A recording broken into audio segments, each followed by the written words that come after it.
ready. And let me just get my screen set up real quick. I want to check this over here. Okay. Okay. Okay. There are a number of policies that the board's been working on.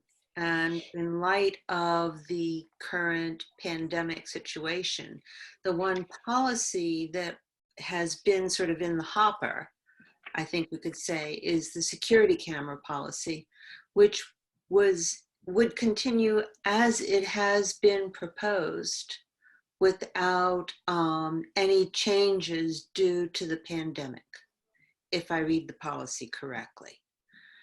Yes. So I think one idea is that what we could do for the next board meeting is present the policy in its current form to the entire board as a draft.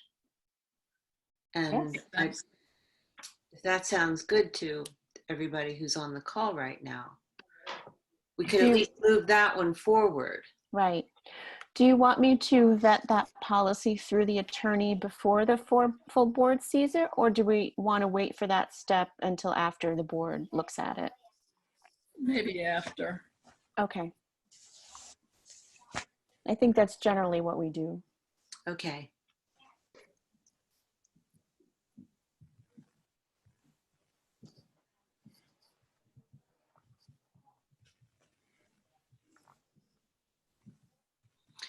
So then there are two major items, I believe, that we have as the policy committee to discuss. Both are policies related to our current situation. The first one would be basically putting in place a disaster policy, which I think at the last board meeting we realized we don't have in place. And it may be wise to begin that policy discussion, I guess you could say, because it could be used for any kind of disaster, such as a flood or a hurricane or a pandemic, right? It can be more generic in its terminology. And I think since you've gone through the whole process, or we've been going through the whole process, there's a lot that we understand that would be in place and automatically would be easy to implement. But I don't know that that policy has the same criteria and need for attention as the reopening, I guess, policy. Yeah, not in all cases, I would imagine.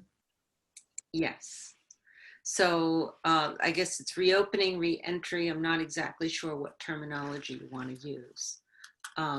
But in that process, there are several steps that have already been taken. First, a lot Just of one work. second. I'm going to shut a door. I'm sorry, Amanda. Okay, no problem. On the security cameras, I failed to mention one thing. When I was reading it, it looked very standard to me. Sorry. On the security cameras, I'm just stepping back real quick. I was just curious about the second designated person after the executive director to take a look at the images and stuff. I don't think that was expressly stated in the draft we reviewed. I think as I'm looking at it right here, in the third bullet, it says, staff will refer all requests for footage or still images to the library director or assistant director. Okay. And then, but then later on, let me just take a peek. Later on, it says only designated staff are permitted to make or distribute copies of video or still footage. I didn't specify who that would be. Could that include Craig Olivio? I would guess so, yeah. I would think he may have occasion to. I mean, it's never happened, but I don't see why he shouldn't. I would add that language is my only thought. Okay. So add language about. You're a lawyer. Yeah.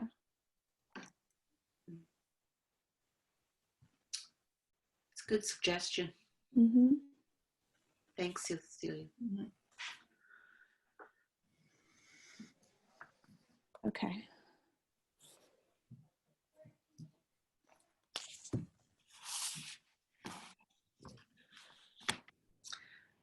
Okay, so going back to the discussion or the not discussion, but sort of framing out what's happening with the reentry policy.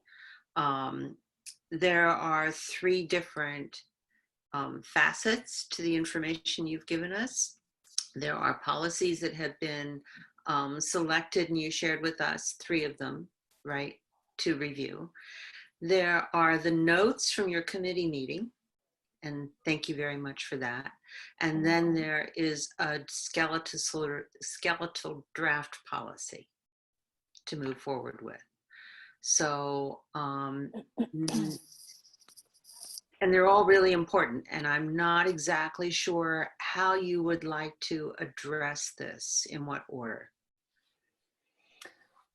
Well, I think I would like, first of all, for the board to let me know what, so the skeletal document that I sent you today is more or less how I would like to organize this policy. And then the points of information that are in each section, of course, will populate. And I've already started working on that from my own end of things. I didn't want to share that with you today because I thought that that would be way too much. And also this discussion tonight is going to inform what goes into those sections. So I didn't want to add confusion.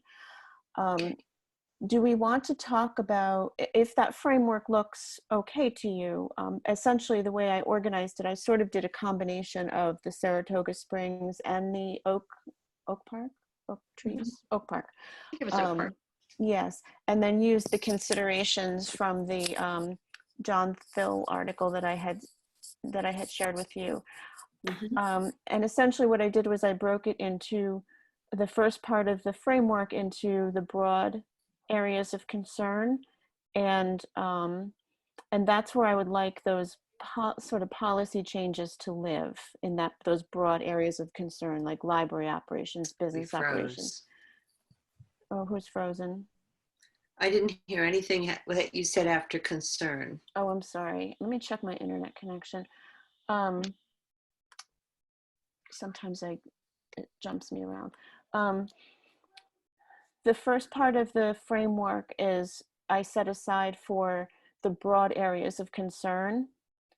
And that's where I would like the policy considerations, I guess you could say, to sort of live. Because when you, then I broke it down into phases for the reentry towards the bottom of the policy, towards the bottom of the outline. I also want to add in phases for shutdown, because that was the thing that we already did. And also, my expectation is that we may find ourselves in a situation where, let's say we move from phase 1 to phase 2, or phase 2 to phase 3, and then the governor says infections are spiking, we need to shut back down, and so we would have to, go backwards. But I'm thinking that within those different phases, the various things that we do or don't do are going to relate back to the policy considerations that are within those areas of interest. And I don't want the phases to be so very specific, Right. that it sort of locks us into not being able to do X, Y, or Z. Does that make sense? Also, yeah, that makes sense, because we're also looking at maybe a resurgence of cases third and fourth quarter this year, or first quarter next year. Right. So Yes. we have to be nimble. Right. So I'm not sure, I could mention the policy concerns that I'm thinking of if you want me to go into that next. So the broad areas, let me bring up the outline. Just give me a sec. Okay, so the policy concerns that I want us to address are things like library operating hours, fines, and due dates, work rules such as working from home, or sending people home. Hey, Alice. You're muted. I'm such an idiot. No, you're not. I even cooked dinner early to come. And then I sat down to write a memo for my boss, and I completely forgot to log on at 7. Sorry. Time doesn't exist anymore, Alice. I'm sorry? Time doesn't exist anymore. Oh my God, I'm so over this. I was fashionably late before you just came, so don't feel bad. But I literally cooked dinner early, right? And then we started watching the British baking show. Oh, well, there you go. And I was doing something for my boss and I just totally forgot. I'm just going to say, I am so effing over this freaking pandemic. I am about to jump off the goddamn bridge. Okay. Well, don't do that. Yeah, don't do that. Alice, We need you here. I'm sorry. We need you here. I don't know. I'm at the end of my rope. See you later. I'm usually Miss Positivity, but I'm in a freaking bad mood, Sorry. as evidenced by the fact that I forgot.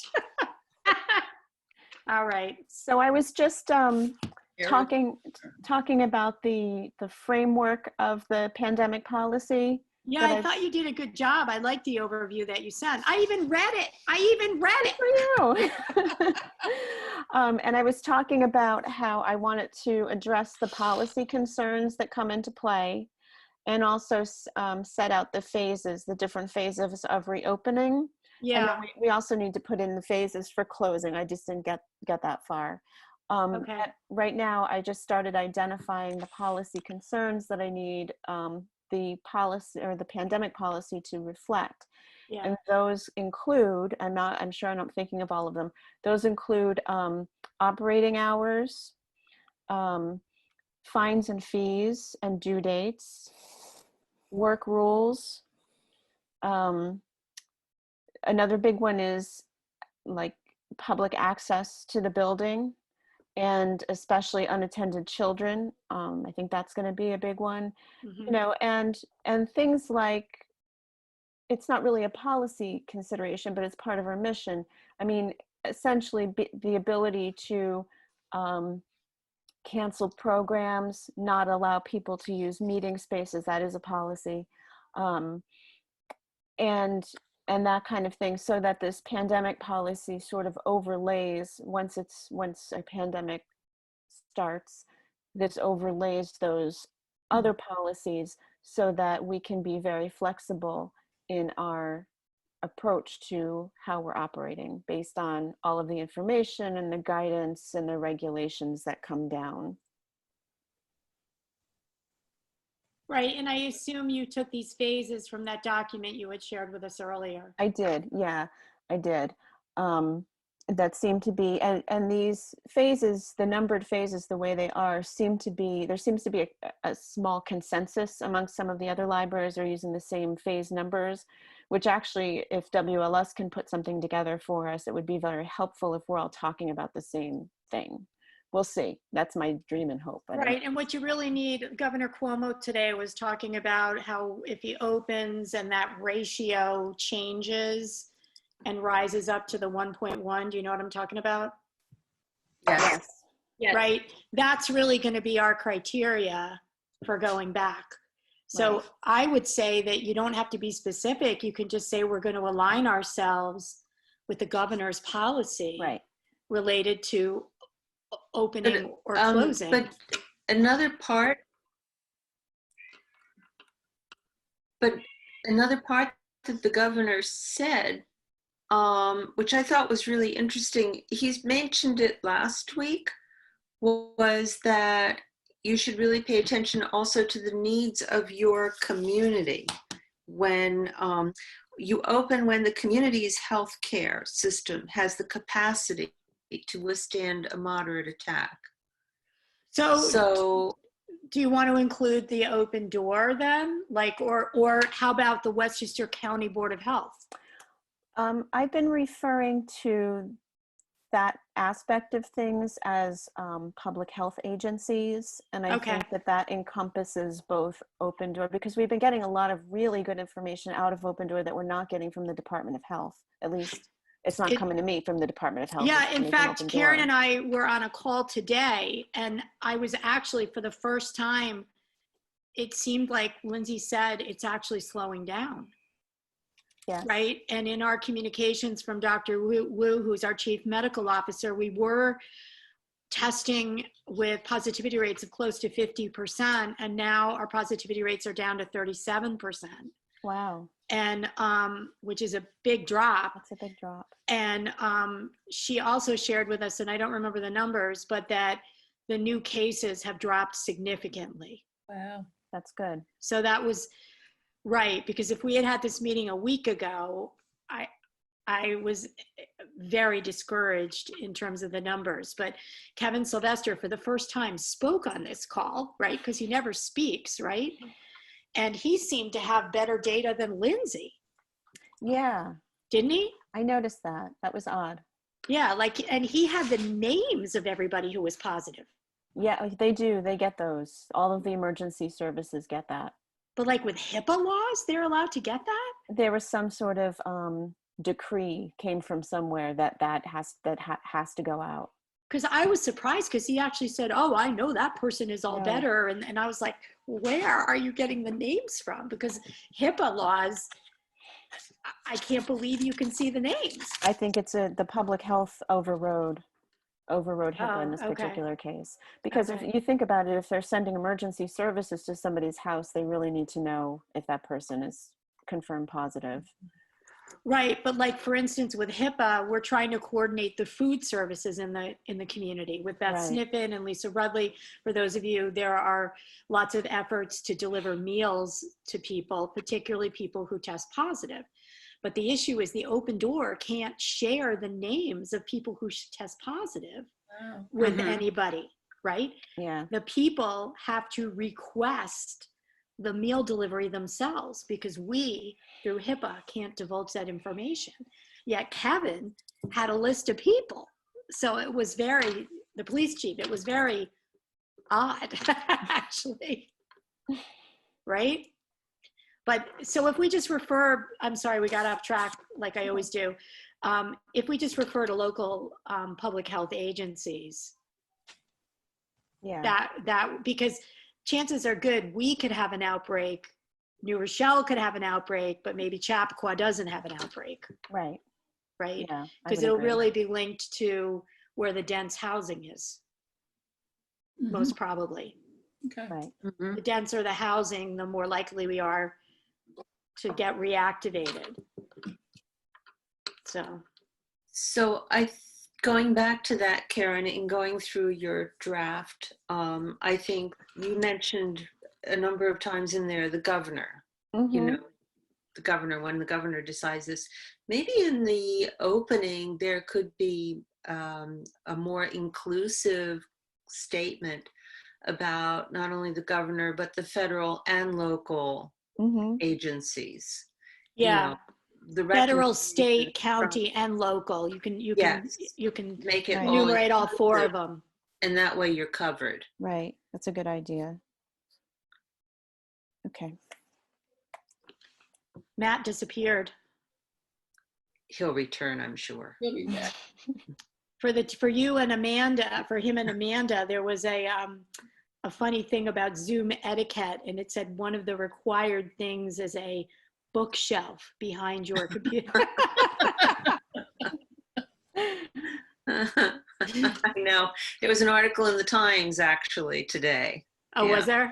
Do you look brighter if you have a bookshelf behind you? I guess so. I have I have disorganized children's art projects. That's nice though. It's Yeah. funny, on PBS New Jersey News tonight, I got all excited because the woman who was anchoring in front of her bookcase, I said to Dennis, I can read the spines. I know some of those books. Oh, that's cool. Yeah.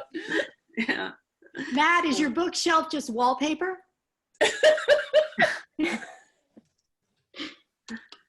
I think he's read every single one of those books. 12 times. Yes. I painted it myself. There was actually, Karen, I sent you a funny meme about books, remember? The one where you read the titles across? You read the titles. That was so funny. That's Yeah, so cute. yeah, I'll send it to you so you can send it to the board. It was very cute. There was another thing I was struck by in your skeleton outline. And you had mentioned that the director should have discretionary options, basically, to make choices. And in reading through the other examples that you gave us, one of them, I have to remember which one was it. It was, I think it was Saratoga. In Saratoga, they said at the discretion of the library director and or the library board president. And I thought that was really interesting because it doesn't put the onus only on your shoulders. Right. I like so that. that if you get a complaint from the community or whatever, the two of you are in collusion, you Yes. basically. In a good way. Coordinated way. effort. You both take responsibility. Right. Yes. And, if we're in a situation where, for instance, heaven forbid, one of you became ill, then the other one is there. Right. So I thought that was really interesting too. And I thought that would be interesting to have in the preliminary statements. Yes. And that in addition to that, there would be the ongoing support of the board who are informed of the progress. Mm-hmm. And the other thing that you have done that I thought has been very smart and would be good to have part of the policy is you've brought teams together. Molly and the other group who are giving you input. Mm-hmm. And I thought that's a good part of your policy. Yeah. Or it could be a very good part of the policy that really makes it commendable, that it isn't just, you've got a team supporting you. So maybe I can mention a pandemic team will be put in place. I think that would be wise to in do. the front part. So, Well, that could be like, remember we needed the disaster plan? Yes. Right. It could be the Oh. pandemic/disaster plan. Well, we just have to add more disasters. Once we're done with this, we just add all the other disasters. Tornado, flood. Because quite frankly, the pandemic disaster is incredibly unique in Yeah. that it is a very long lasting thing. Whereas, I mean, it does take a lot to come back from a fire, or if your building is destroyed by hurricane, and that kind of thing.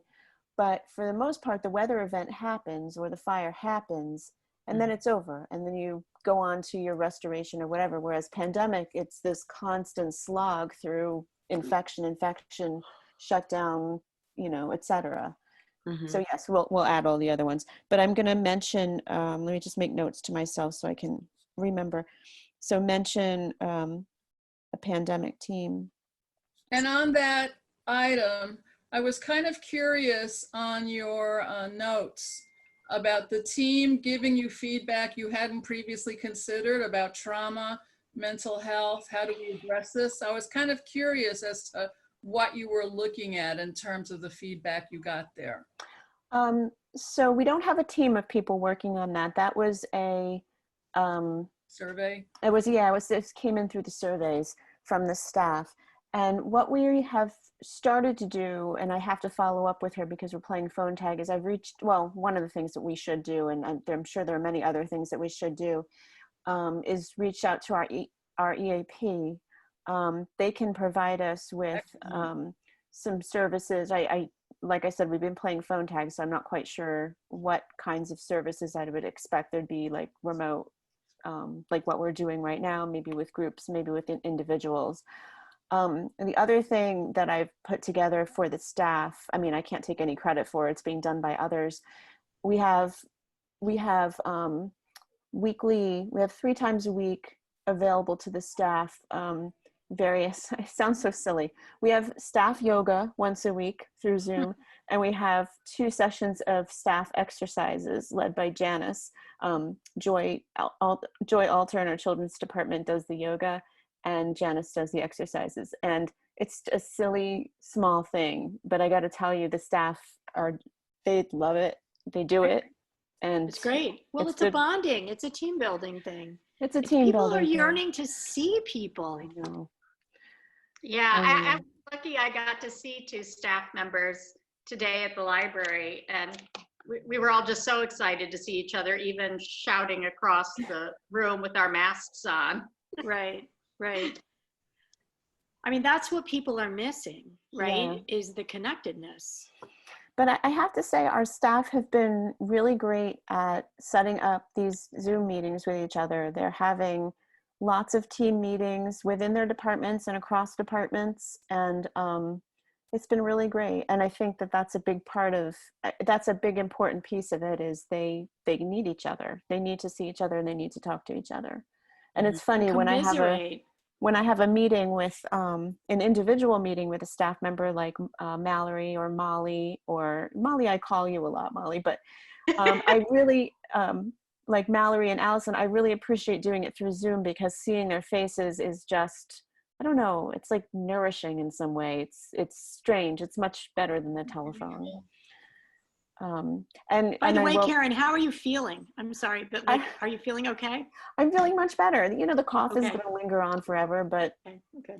I'm doing aerobics again. Ooh. Good. So it's good. Good. And the other piece of the mental health, and I have to do it more often, is I try to send fairly regular reminders to our staff about our EAP, because a lot of them forget that we have it, and it is very helpful, and they can get individual counseling with it and stuff like that. And also that they can, if they need assistance because somebody in their family is struggling or, stressed or overcome with anxiety, EAP also can assist you with your own family members. So it really is an extra level of support. Yeah. Karen, I just wrote I'm sorry, Cecilia, I just wrote a thing for my boss who has to insert something in, because May's Mental Health Awareness Month. I can reconfigure it and send it to you, so you can send it to the employees. Oh, that's a great idea. And then because it has general resources, and then you can put those specific resources. But like the governor, actually, the 4 points of the governor's self-care plan, I thought were really good, because he talked about, look at where we were and where we are now. Mm-hmm. It's okay to say, I don't know, right? Because we don't, right? And everybody's pushing for answers, and it's okay to say it's uncertain and we don't know. Right. Wash your hands and approach everything with love. I thought those were like good core sort of things to say to people. Rather than giving them a dozen links, The other thing, in terms of wellness in our community at the library, I was very concerned about people who maybe live alone. Yeah. I've had in the course of my career 3 wellness checks, employees who were found dead by the police department. Oh my God. So sorry. if someone is, working remotely or expected to work in the building and they're missing, what do we do in terms of contacts before we call the police department? Do we have a system in place? We have, well, I'll tell you this, the first thing that we do, and we can codify it into a policy, is my department heads are really good at checking in with their people on a very regular basis. And their people are really good with responding to that. I would have to say, in some cases, people have been more in touch with each other than they were when they were physically in the building, it's kind of interesting. So we can put that as part of the policy, like regular check-ins. Yeah, I think that's a good idea. Weekly, check-ins. Right. And then with HIPAA, if someone has an event in the library, an employee, are we allowed to, like when I've had to call EMS for someone in my home, I was able to tell them what conditions, what meds they were on before they took the person. So can we keep that information on the employees? These are the things that EMS should know. And I have an animal at home by myself, you know, that's by itself now, that kind of stuff. Well, an animal maybe, but we can't ask them about medical conditions and You can medication. encourage people to put that kind of information like in their wallet or purse. Okay, all Yeah. right. The EMTs will look in there, especially if you're unconscious. So Right. you can do like a tip, please have this form printed out and in your, Yeah, or somebody can refer them to it. I keep a list of my medications in my wallet. Right. good, good, good. I like that. Matt, you have subdued lighting on your bookcase.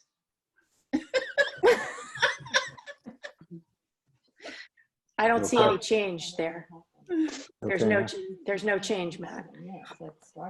Karen, another detail in phase 4 Uh-huh. of your outline, you said full service will be restored. And I thought it was really interesting in the Oak Park plan. They said full service will be returned to, in quotes, our new normal. Oh, that's I right. like that, Amanda. like It's good that. for Yeah, noticing that. I circled that. I thought that was really good. Yeah. Because I'm not so sure we're ready to return to what was or make that kind of commitment in a policy. Right. Well, I've also been stressing with my staff that this pandemic has given us an amazing opportunity to change the way we do business permanently in many ways. Absolutely. And so why not embrace that? Yes, yes. So there were 3 or 4 items that you wanted us to discuss tonight before you Yes. move forward. Can I talk about phase 2 though? Sure. Before we go back to the original list. When I look at video on news of people getting screened before they go into a supermarket and stuff, I don't know what the name of the business was, but did you think about the use of infrared thermometers? We did. I spoke with our attorneys, both from the employee side of it, screening employees, and from the public side of it, screening the public. Howard Miller, who is our municipal attorney, was Also designed clocks. yes, very nice clocks. Felt that we might be on shaky ground doing temperature checks with the public, but he's going to check into it for us. One of the concerns that he had, and he also said, or Craig said, who's our personnel attorney, we could temperature check the employees. But there are a couple of concerns about both of those things. One of which is who would be doing that work. So, and what kind of personal protective equipment would you be giving them? And could we really convince one of our employees that this is a good idea for them to stand there? But the other big piece of it to me, and based on my personal experience with COVID, is that there are a lot of people who are sick who do not have a temperature. And I think it would lead to a false sense of security. Howard Miller did suggest one thing that we can do with the public is, and we can certainly do it with the staff and should do it with the staff, is if somebody looks visibly ill, they're coughing a lot, they're sweating, they look uncomfortable and unhappy, you can ask them to leave. Carrie gets to that point quite often. Yes. Right. And now she can't be coughing on everybody. Yes. One of the things that Howard said was in normal circumstances, it would be a tough, he said, we could see somebody, a member of the public come in, they look ill, they're coughing, we tell them to leave, they sue us. That can happen during normal times and it can happen during pandemic. And he said, frankly, with this climate, we're better off sending that person out and worrying about being sued later because the risk of having an ill person in the building is much higher than a lawsuit. So can't we say something like following the recommendations, like you said before, of local public health Yes. agencies? Yes. So to leave it open so that if they're saying do temperature checks, we can do temperature checks, We could. right? And leave it, blame it on the government. So would you like me to put something in the policy somewhere, in one of the phases, or maybe in the overarching part of it, that temperature checks are an option, can be an option if recommended by public authorities? Mhm. That gives us the ability to do it if we think it's a good idea. Mhm. I would err on the side of being over inclusive before we wind up with our final result. Right. But to what extent would we need to have the union involved with the decision-making process and or reviewing and accepting what we would be submitting here? Because they'd have to enforce it. Yes. Well, one of the things, once I have a better, like a draft policy in place, that I have a better idea of, what exactly we're talking about for these different things, then I'll be going through it with Susie to see if there are any union concerns. I think some of the big union concerns, I mean, definitely if we're having union members check people's temperatures at the door, I think that would be that would be interesting. But also the work rules and scheduling people and who gets to work from home and who doesn't. Those are big considerations in my mind. We know that, and if you don't mind me jumping to that topic, or do we have more to wrap up on the other? So one of the things that we know is that when we shut down, the governor set percentages of employees that were allowed in the building. So I think it started out as 50% and 25%, then 100% of non-essential workers had to work from home. My assumption is that he's going to do the opposite. I could be wrong, but the question comes in then, who gets to work from home and who does not? And so one of the things I'm going to suggest, and I wanted to see how you felt, is having, I guess, like maybe 3 criteria that help us make the decision, that help me make the decision. First of all, I need the policy to clearly state that the director makes that decision.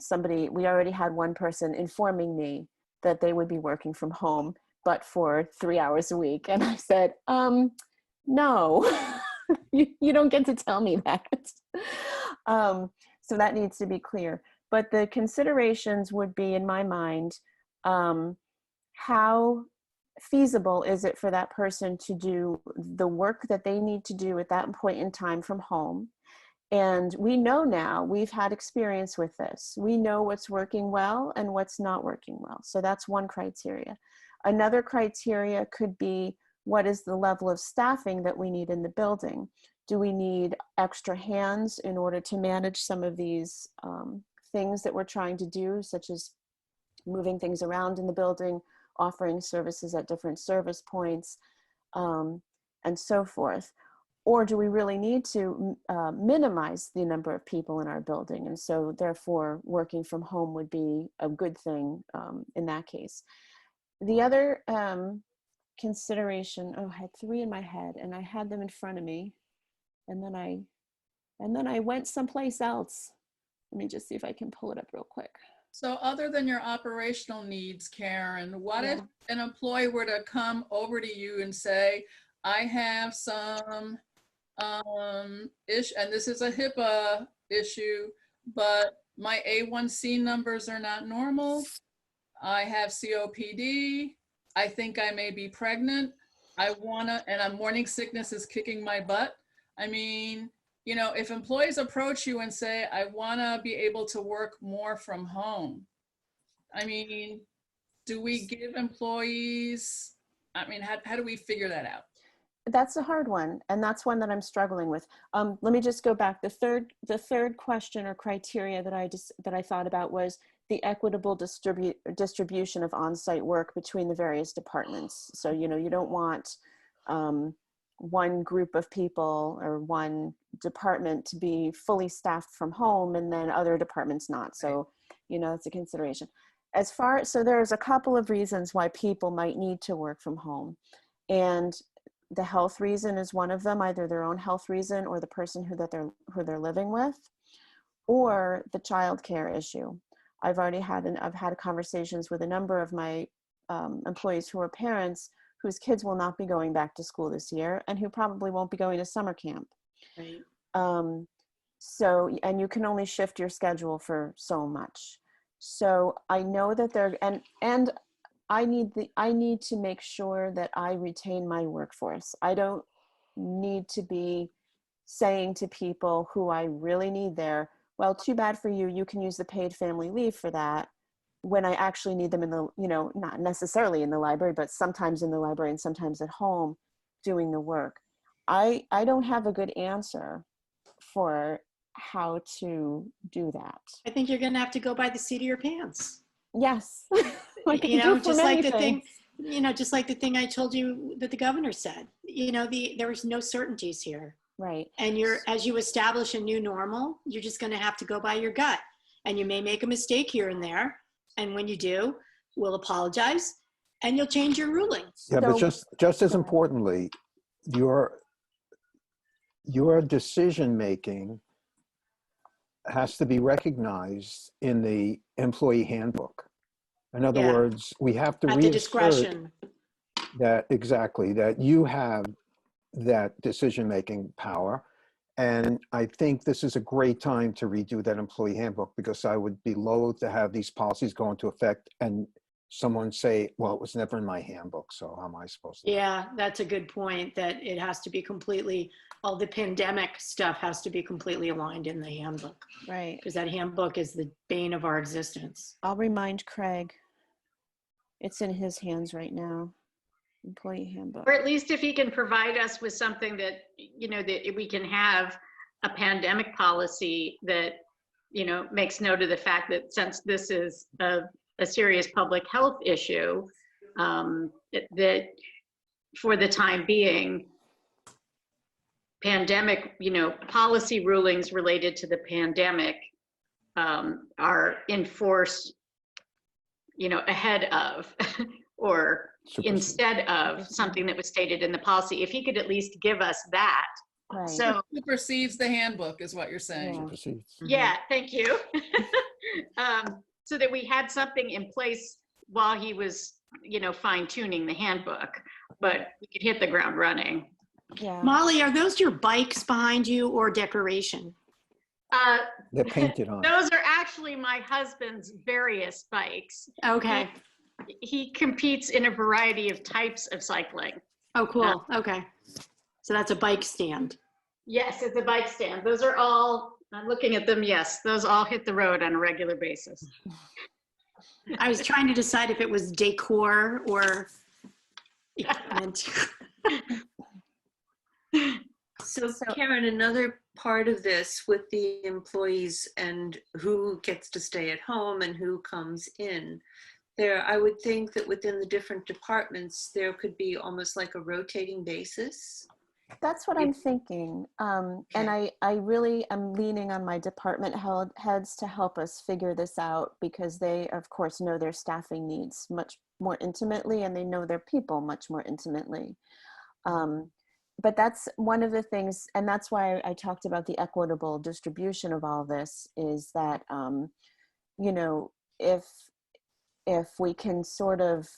if we can work it out in staggering people in a way, I think it might be helpful for a period of time.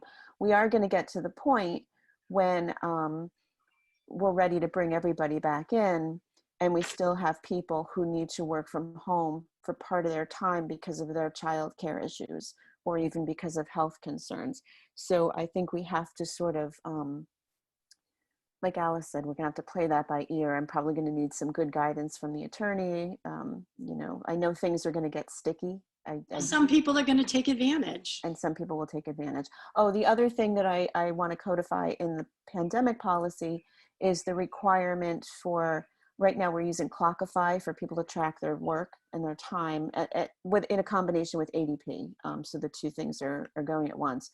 And so I'm not going to mention a particular product, but I am going to say employees are required to track their time using a system that has been designated, and they report their time to their supervisor using the system that's designated, so that that's in place. Sounds good. Okay, good. Can we go on to the next area of concern? Mhm. So, as you know, the thing that I freak out about on a fairly regular basis is the idea that school will be closed, camp will be closed, we will be open, and all of our wonderful middle schoolers who we love to see so much are going to be all coming to the library. So right now, our one of the things that we thought about, and I don't know if this is a good idea, was right now our unattended children's policy stipulates that children under 10, I think it's not 10 and under, it's under 10, have to be accompanied by a responsible person, an older person.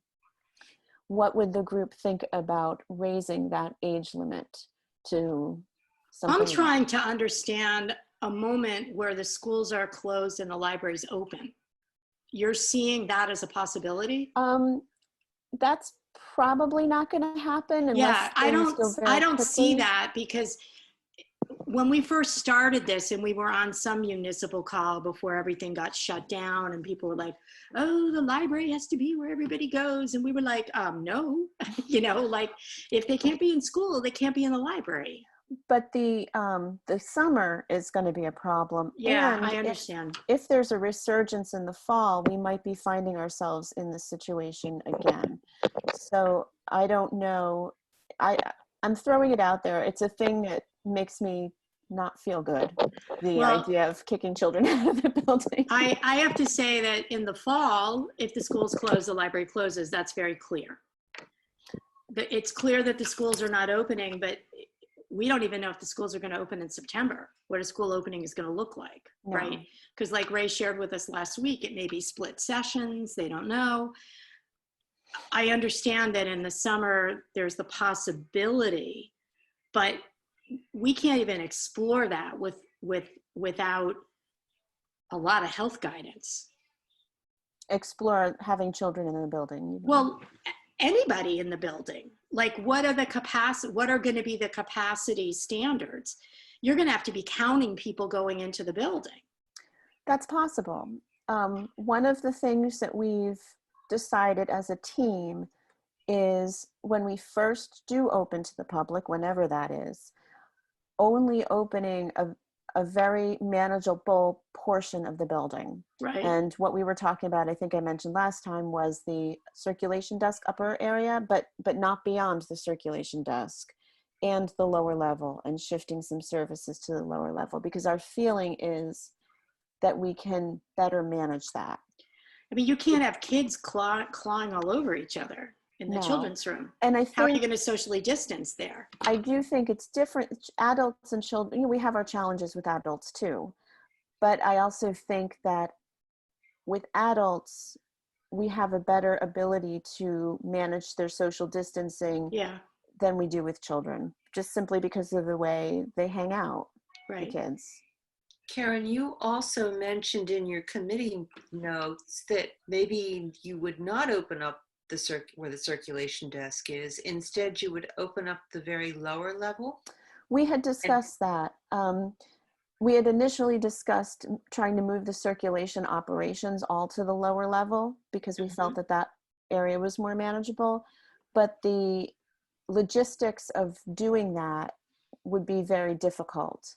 And so what we landed on was opening the circulation desk, but nothing beyond, nothing to the left of the circulation desk. So we would put up barriers there. And so people could do their circulation there, and then they could walk downstairs and, you know, do their children's services, or, you know, if we are letting people use computers, and that kind of thing. We just felt that would. So that's through phase 2, and is that also phase 3? In my mind, that was only in phase, let me go to my more fleshed out version that I was working on. In my mind, that was, I think, only in phase 2. And then in phase 3, oh, where are we? Just give me a sec. I've got 8 pages of stuff here. Okay. So, and then in phase 3, I don't necessarily want to specify what areas of the building we would be opening back up, but I expect we would be opening back up more areas of the building. And I think as we go through this phase by phase, we're going to learn things. So as we're in phase 2 and providing whatever services we're providing and where, we might say, oh, well, based on what we've experienced, we know we want to leave the children's room closed during phase 3, but we do want to open up the information desk area and maybe the Chiva room. And maybe we still want to keep the second floor closed off for a period of time. But I want to be I don't want to specify logistics, or I don't want to specify actual areas in the actual physical areas of the building in the various phases. I want to leave that up to our experience, Right. If that makes sense. Yeah, just at the discretion of the director. Just, it's okay to not know. Yeah, we don't know. Policies need to be specific, but we can't be in this policy. Everything can't be tied up with a little bow. Right. And I think that was one of the concerns I had about Chappaqua releasing their they put some very specific things in their policy about, at such and such stage, people will be able to make an appointment to use a computer. I think we have to be really careful about which phase we assign something like that to. I mean, those can be internal goals that we discuss, and they can certainly be, our goal by phase 3 is to offer more opportunities, for computer services. But I think if we get really specific, we could be putting ourselves in a difficult position. There's policy, and then there's like implementation. What do you call the Procedure. procedure? In Right. this case, implementation is probably a better word. Yeah. Right. So I hear my son use the word granular all the time when he talks about data. We can't be too granular in the Yeah. policy. Well, I keep saying I don't want you down in the weeds. Right. Right. So we just can't. Nobody knows. Nobody's done this before. But can I go back to the philosophical question about the children? Mm. I want to hear what you all think. What about them? Well, go ahead, Cecilia. I guess I'll. Oh, Amanda. My thought is you really aren't talking about the children until you get to phase 4. We're Really? not talking about bringing children back in. I don't think so. Yeah, probably not. I mean, they can't go in the stacks and look at stuff. Your area where everybody is going to be so limited. Why people are going to come to the circulation desk basically and ask somebody to get them some books, right? Right. That's it, with a few computers possibly being utilized. But Right.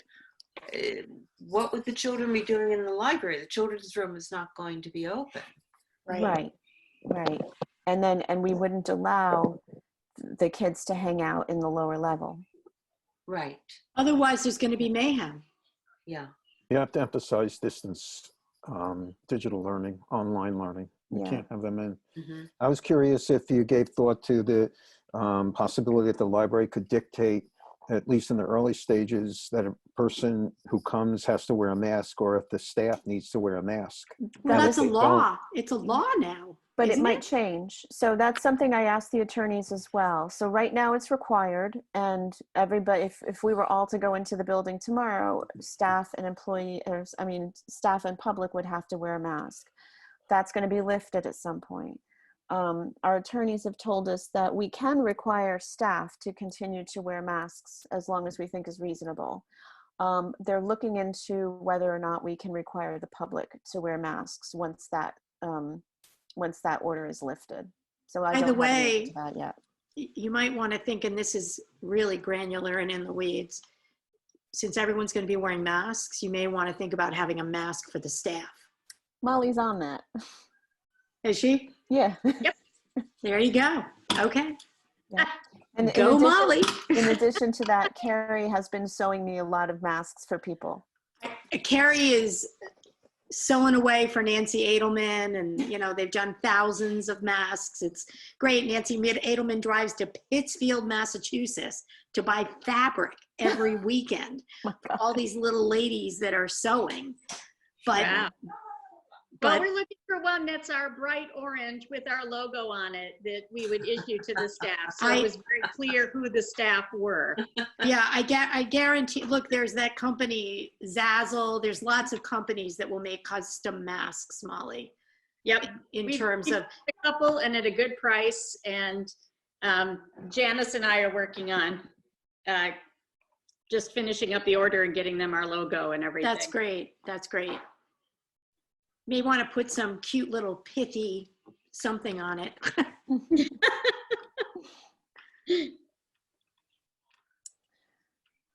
Okay, so as far as the children go, I'm just going to put some vague language in there saying that age limits for children may be imposed.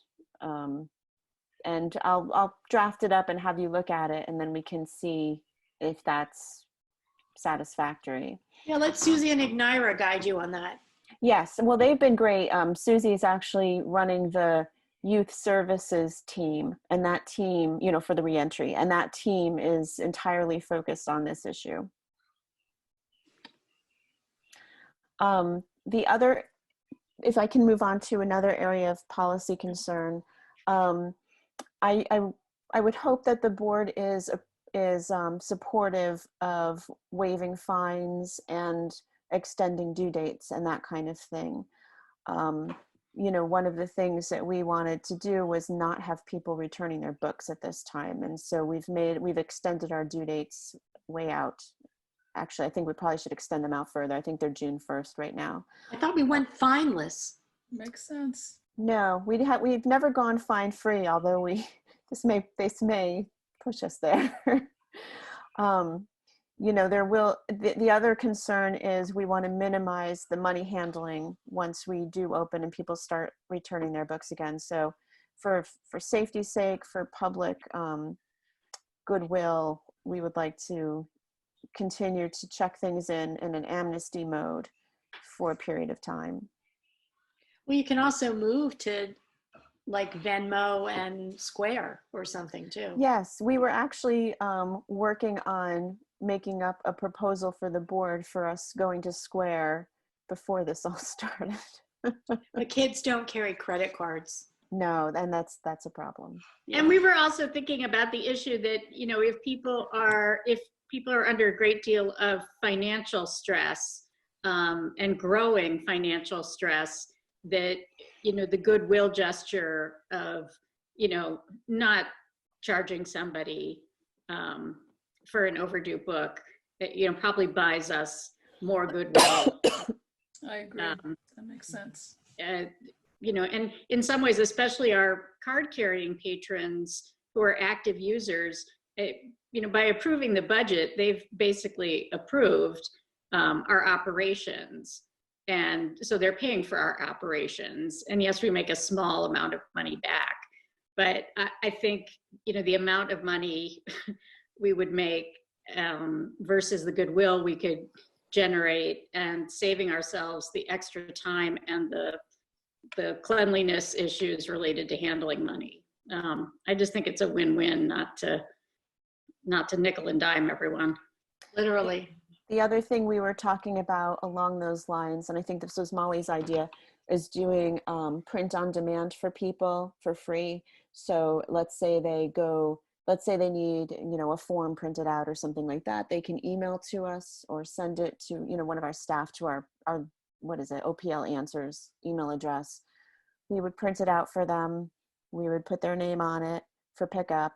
And if we were doing curbside pickup at that point, like if we're in phase 2, then we would do it the same as we would do it for books, but just bring it out to them when they're there. But if they're coming in the building, you know, during that really, you know, phase 2, I guess, I'm getting them all mixed up. The phase where they're coming into our building, but not that much. we could give it to them. So that was another thing that we were thinking about.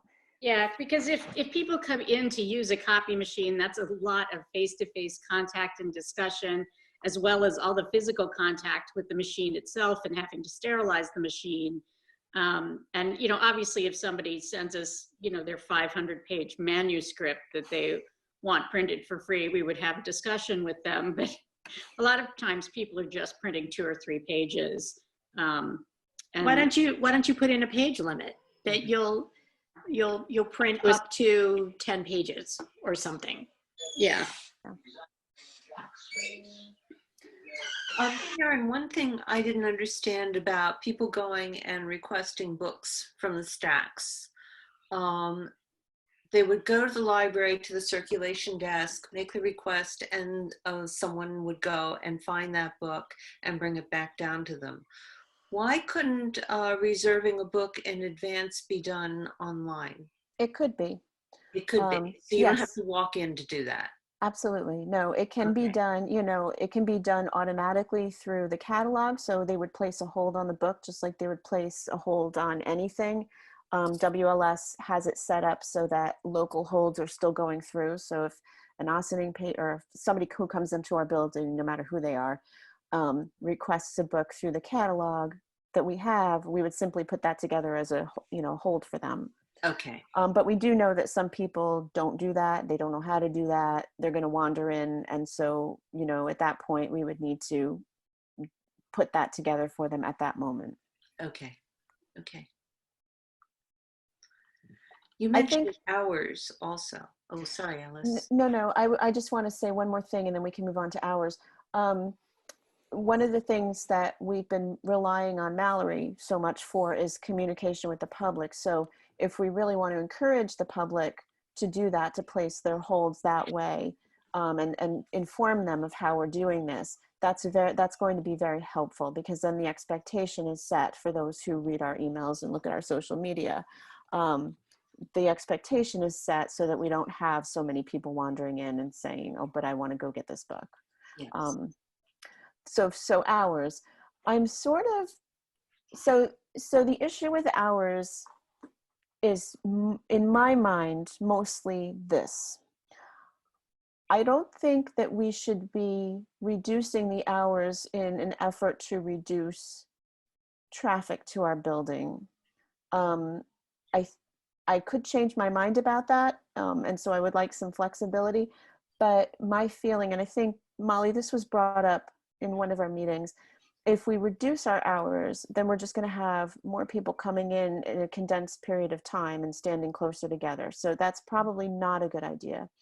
One wrinkle may be staffing levels.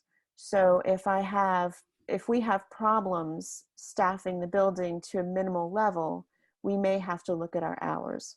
I don't know why that would happen, and I don't believe it will. But it could, if we have a lot of people who all of a sudden get sick, or if we have a lot of people who, you know, just simply can't work because of one reason or another, that might happen. I would like some flexibility in the pandemic policy to adjust the hours if needed. I just don't necessarily think that, I don't necessarily think that it's going to be helpful. Do you know what I'm saying? I do know what you're saying, but how many people were using the library for to come together for meetings, for programs, Right. versus people who go to the library, will be going to the library basically to pick up a book? I think you're right. I think we're going to be reducing the number of people in the building for just that reason. Mm-hmm. We do need to, and so I think we could probably get by on a lower staffing level if we needed to. You know, there are some unknowns. So if we're still in a closed stacks mode and we need runners, you know, going back and forth to get people their stuff, that's additional staffing that we usually don't worry about. So I think that there are going to be things that come up that we might have to deal with, but I don't necessarily think hours are going to be a problem. Would you consider having reduced hours in phase 2? Let me look at phase 2. What is phase 2? You don't think so, Matt? I think the hours can be complete. I think Yeah. the hours can be separate from all these other considerations, that there'd be something that should be very flexible and it could change week to week. Right. And my goal is I would like the flexibility in the policy to adjust the hours if we feel it's necessary. But my goal is to be able to open all of our hours. I just feel like that's probably the easiest thing to do, frankly, unless we run up against a problem. It's also kind of a ways down the line, so Yeah, Uh, quite possibly. yeah. So just hours will be determined as conditions evolve, Yeah. right? I mean, Yeah. you can't, we don't know. And it's okay to write. Mhm. My children are making, my son is making fun of me in the other Aw. room. I keep saying, I don't know. We don't know. Sound like Cuomo. Yeah. Okay, so another policy consideration that I wanted to run by you all, it's sort of twofold, is the idea of not allowing people to use and reserve meeting rooms and performance spaces for outside group use. One of the reasons why is we just don't want people congregating in the early phases of this. And I don't know, I think I might have put an idea for you in what phase that would come back, or maybe that was just in my notes to myself. But the other concern is once we start bringing staff back into the building, in order to have social distancing between the staff, we may need to be using those meeting spaces for staff spaces. We might also, when the books start rolling through again, I know Molly's working on something that will make this less of an issue, but we may need to quarantine the books for a certain period of time, and we may need places to put those. So those spaces are going to be needed for other things. I wanted to get your reaction to that idea. It makes sense. It makes a lot of sense. And Write it in. Don't worry about Okay. it. Just And write it in. the other piece to that is our programming. So my intention is to continue the digital and online programming, frankly, forever. And then phase back in the in-person programming as we can. And I think we have to wait, I can write this into the policy in such a way that it says is wait for guidance from the various agencies about what, when we can do that and what that would look like. But what I'm thinking is, we can probably bring back some of the smaller programs where people can sit further apart, like the memoir writing group, maybe the breaking news discussion group. But the Spanish class, the advanced Spanish class. He's doing that all online. He's doing all of his Spanish classes in Zoom. We added back the advanced temporarily. I hope they understand temporarily. Oh, you better make that clear. Oh my God. No, they're going to fight me no matter what. That's right. And then we would just continue to increase the levels of programming that we do in person. The children's programming may have to wait for a later phase, although we have discussed the idea of doing some outdoor story times where people can socially distance, maybe in the patio area, maybe doing it at a park or something like that. And we can do that with yoga too. I think that would be a lot of fun. But I don't think that things like concerts or like cooking programs where we have to be close together, or craft programs, I don't think we're going to be able to put those back until things are kind of back to normal. We could do virtual concerts though. Like I haven't participated, but my temple has been doing as a fundraiser virtual concerts. Right. And by the way, much of our programming, in light of this crisis, we realize we can create a remote participation for stuff in the theater. Yes, and we're getting more attendance for some of our programs now. Yeah. Because they're very convenient for people. Right. And the parking is easy. Oh my God, so quick to find a parking spot. So that I will write in. And I just want to see, you know, we may have to worry about, like one of you said, I think maybe was it Amanda who said we may have to count the people coming into the building in order to maintain, you know, adequate spaces. So I'm going to have to figure out some way to word that in the policy. Maybe just as vague as, you know, staff may need to enforce social distancing rules through limiting numbers of people in the building or something like that. Based on county Based public on- health officials' recommendations. Right, right. And going through, I just want to make sure that I'm remembering the majority of those policy concerns that I was worried about. I think I got most of them. If I'm missing any, then I will. So is there anything else that I'm missing or that came to mind to you when you were reading through the materials? One you mentioned in your notes was setting aside specific hours for seniors Yes. and anyone who has health concerns. Yeah. So we discussed it. I don't really know. I don't know that that would work well. Well, I think the only way that that might work well is if we had earlier opening hours for those folks. So like if we said on Monday, Wednesday, and whatever, well, no, Wednesday we open at 1. Monday and Thursday, we open the building at 8 o'clock in the morning instead of 9 o'clock in the morning. Or Tuesdays and Fridays, we open at 9 o'clock in the morning instead of 10 o'clock in the morning for people who are senior citizens or immunocompromised. I think if we try to open our regular hours and tell other people, no, I'm sorry, you have to leave now, we're going to be fighting with people at the door.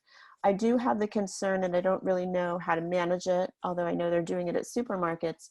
So, I mean, I would expect it's on the honor system. So, you know, my staff isn't going to be telling somebody who looks like they're 25 that they can't, I just logistically, I'm not sure how that would work. Well, you don't know if they have cancer. Well, that's the thing. I mean, Yeah. I have asthma, so, but I also have a lot of gray hair. No, I have a lot of gray hair.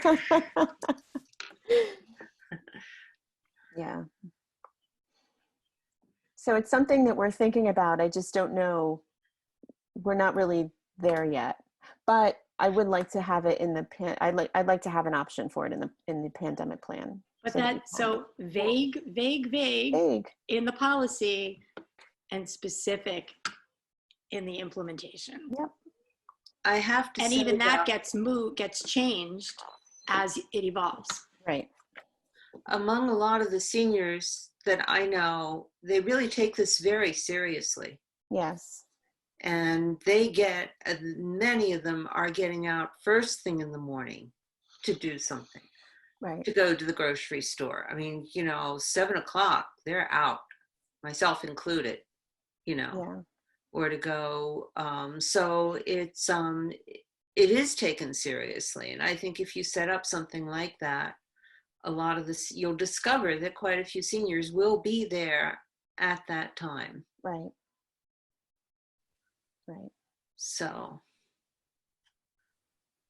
and I can understand why you wouldn't want to take it during the regular hours, because that can cause other problems. And the other thing is I noticed at the grocery store in particular, if there are other people there who aren't seniors, they really do stand out. Yeah. So anyway, I say go for it. Okay. Yeah, we'll discuss it with our teams. Well, I'll put it in the policy as an option, and we can discuss it with our teams to see how we would make that work. Mm-hmm. Okay. Are there any other things that I've missed or concerns that came to you as you were reading the documents? No, I mentioned everything that I saw, and no.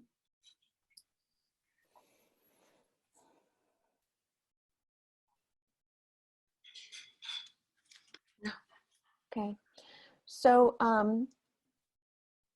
is it reasonable for me to flesh out this framework that I've made, start putting some more specific things in there, address the policy considerations and, you know, place it wherever it belongs best in the policy, and then send you out a draft maybe later this week to take a look at and review. Sounds Sounds good good. to me. Mhm. Okay. And so do we want to set another meeting date, or do we want to wait until we see the draft? It puts you in the position of having to get all of this together if we set another meeting date. Do you want to have that kind of pressure with everything that you're doing? Well, I've already written a lot of it already. Pending all of your input. I have a lot of notes. So you know, I'm glad that we had this meeting because there's a lot that I need to change and work around. But I've got the basics of it pretty ready. Well, I can probably get a decent draft ready for you by the end of this week, beginning of next week at the late. I would say beginning of next week at the latest, but I'm aiming for the end of this week. And when is our next board meeting? Let's see.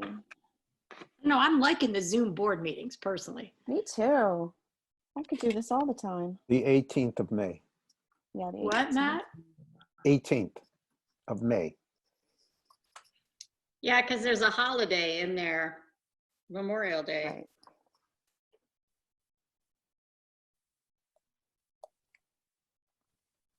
So what if, I mean, it would be nice, I think, maybe to present this to the board as a draft on the 18th. Yes. That would be my That hope, sounds because Okay. we're going to want to pass it. I mean, I don't want the board to feel pressured to pass it on the 18th, but we're going to kind of need to have it in place pretty soon. So what if we aim for like the 13th? That gives you, That's you a said maybe the Wednesday. beginning of next week. It's That's at next 11, a 12, week 13. Yeah. from this Wednesday. I have a conflict. I have Okay. my Seriously? vestry meeting. Yeah, Well, my vestry meeting at Trinity. oh And they moved their meetings to Wednesday because they never saw me Monday night. no. Uh, Well, what if we What put, about- oh, go ahead, Amanda. oh, I was going to say that what day is it? 14th, or what were you going to say, Karen? I was just grabbing for days. Well, I was going to suggest, why don't we put it on the calendar for Monday, the 11th? And Okay. if I'm not ready, then we push it Okay. back.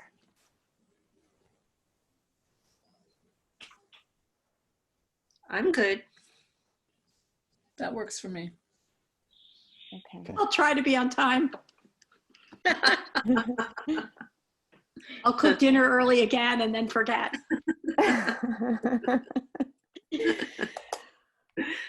Okay. I think that's it, right? Great. This is good. Yeah. Thank you. Thank you so much, you. everybody. Thank you. Yeah. Take care. You have a good night. You too. Have a good Bye-bye. week. Bye. Take care. Bye. Bye-bye. Bye.